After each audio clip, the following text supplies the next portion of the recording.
Hello friends, ಮಾಗನಿ ಬೇರು ಮೆಣಸಿನ್ಕಾಯಿ ಉಪ್ಪಿನಕಾಯಿ ಮಾಡೋದಾಗೆ ನೋಡುವ ಬನ್ನಿ. ನೋಡಿ, ಮಾಗನಿ ಬೇರು ಈ ರೀತಿಯಾಗಿರ್ತದೆ. ಇದನ್ನು ಒಂದು ನೀರಲ್ಲಿ ಚೆನ್ನಾಗಿ ತೊಳ್ಕೊಳ್ಬೇಕು.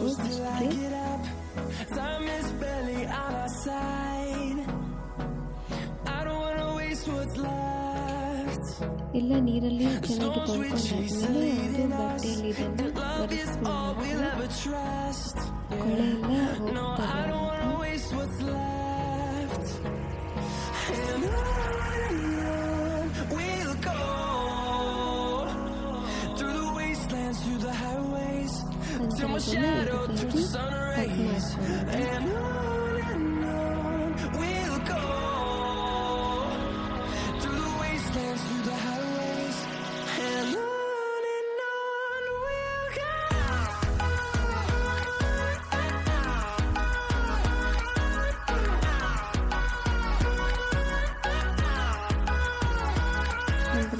ಹಸಿಮೆಣಸಿನ್ಕಾಯಿಯನ್ನು ಕಟ್ ಮಾಡ್ಕೊಳ್ಳೋಣ.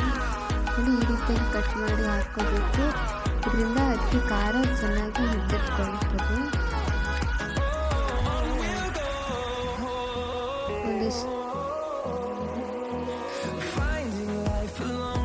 ಸ್ವಲ್ಪ 8 ಹಸಿಮೆಣಸಿನ್ಕಾಯಿ ಹಾಕ್ಕೊಳ್ಳೋಣ. ಇವಾಗ ಇದ್ರ ಮೇಲೆ ಹುಳಿಗೆ ಬೇಕಾಗುವಷ್ಟು ನಿಂಬೆಹಣ್ಣು, ಒಂದು ನಿಂಬೆಹಣ್ಣು ಫುಲ್ ಹಾಕೊಳ್ಳೋ ಅವಶ್ಯಕತೆ ಇಲ್ಲ, ಅರ್ಧ ನಿಂಬೆಹಣ್ಣನ್ನು ತುಂಬ್ಕೊಳ್ಳೋಣ.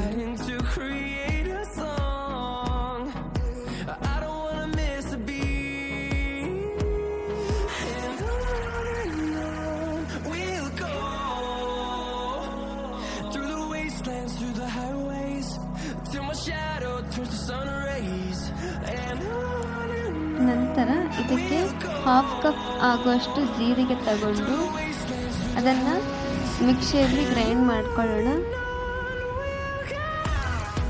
ನಂತರ ಅದೇ ರೀತಿಯಲ್ಲಿ 1/2 ಕಪ್ ಸಾಸಿವೆ ತಗೊಂಡು ಅದನ್ನು ಗ್ರೈಂಡ್ ಮಾಡಿ ಇಟ್ಕೊಳ್ಳೋಣ.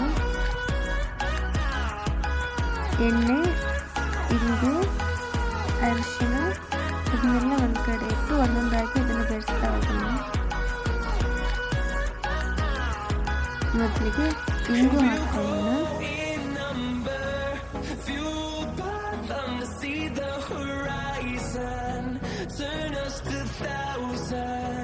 ನಂತರ ಸ್ವಲ್ಪ ಎಣ್ಣೆ, ಆವಾಗಲೇ ಪುಡಿ ಮಾಡ್ಕೊಂಡಿಟ್ಕೊಂಡಿರೋ ಸಾಸಿವೆ ಪೌಡರ್, ಜೀರಿಗೆ ಪೌಡರ್, ಸ್ವಲ್ಪ ಅರಿಶಿನ, ಹಾಗೆ ಸ್ವಲ್ಪ ಖಾರದ ಪುಡಿ, ಕಲ್ಲುಪ್ಪು, ರುಚಿಗೆ ತಕ್ಕಷ್ಟು ಉಪ್ಪನ್ನು ಹಾಕ್ಕೊಳ್ಳಿ. ಇದನ್ನು ಚೆನ್ನಾಗಿ ಕಲಿಸ್ಕೊಳ್ಳುವ.